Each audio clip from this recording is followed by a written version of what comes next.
What's going on, everybody? This is Def Goldblum. Welcome to the channel.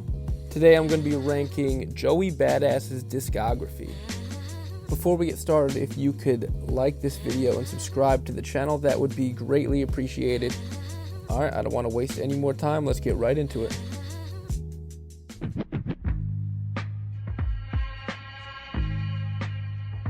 At number 5, we got Rejects.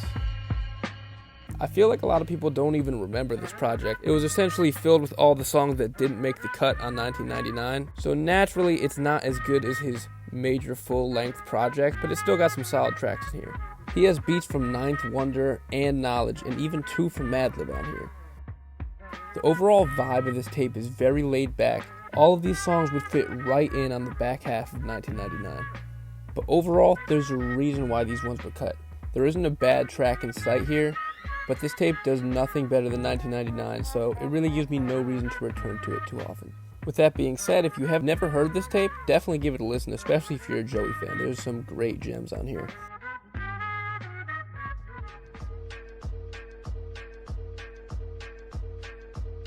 At number 4, we got Summer Nights. This has always been a very strange album to me when looking at his full discography, because at this point in his career, he's sort of between 2 different eras. His voice is changing, and he leaves that traditional boom bap sound that he perfected on 1999 to experiment with some new styles on here, and he gets some varied results. He kills the reggae-inspired My Yout, which is something he wouldn't have even attempted on 1999. The highs, like Hillary Swank and 95 to Infinity, are super high, super catchy, super fun songs, but there's a decent amount of filler on here. I feel like Joey didn't know exactly what direction he wanted to go in here, so it feels a little scattered when I listen to it all the way through. Overall, I know a lot of people really love this project, but for me, I can't put it above these next 3 albums. I just can't. This is an extremely important album, sort of a stepping stone from his mixtape days until his kind of fully matured, fully focused album stage.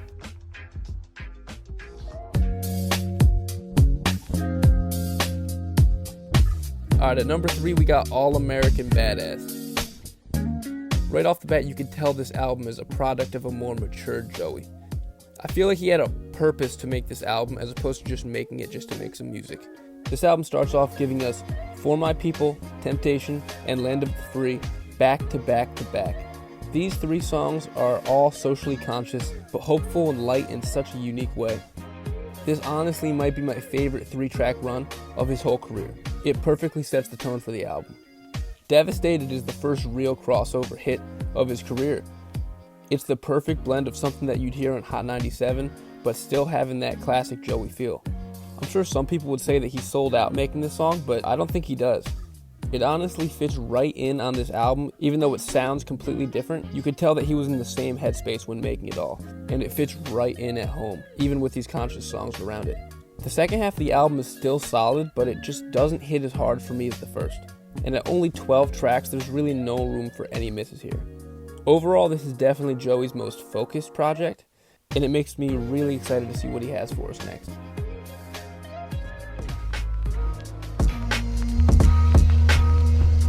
At 2, we got Before the Money. This album probably means the most to me personally, and every time I go back to listen to it, I remember just how good it is. At 17 tracks, this would be really easy for some of these songs to get lost in the shuffle, but every single track here has a purpose. He perfectly blends the boom bap he perfected in 1999 with the harder, more tough-sounding songs of Summer Nights. Big Dusty, Number 99, and Christ Conscious let Joey use his aggressive and in-your-face style, while Black Beatles, OCB, and Curry Chicken are more chilled out and are some of the more personal songs of his career. He really gives you every side of his personality and of his skill set on this album. And while this album is extremely consistent throughout in its quality, it just doesn't reach the super high highs that this number 1 project does. Recover to the left. And no surprise here, at number 1 we got 1999. Possibly the greatest mixtape of all time, easily Joey's best project, and depending on who you ask, it's a top 10 project for the last decade too. When this tape came out, Joey was crowned as the savior of the 90s boom bap sound, and he was only 16 or 17 years old when he recorded this. On Waves, you can hear the youth in his voice, but the many years of experience in his words. The way that he's able to write in such a personal way at such a young age, it's incredible. I hate using this comparison, but he really does resemble a young Illmatic era Nas at times here. Survival Tactics is one of those songs where you remember exactly where you were when you first heard it. The beat is so damn hard, and the lyrics are so aggressive yet so clever. I remember when I first heard this back in 2012, my first thought was, man, this kid is a one-man Wu-Tang. And I couldn't talk about this album without mentioning the legendary Capital Steez, who gave us quite literally some of the greatest verses of the last decade on this project. He has production from Dilla, Doom, Knowledge, Lord Finesse, Static Selecta, and even DJ Premier on here, so you know the beats are just as good as the rhymes. His tape is just so much fun. It's one of the few projects from the last decade that I would say are 100%, no questions asked, a classic. And that's my ranking.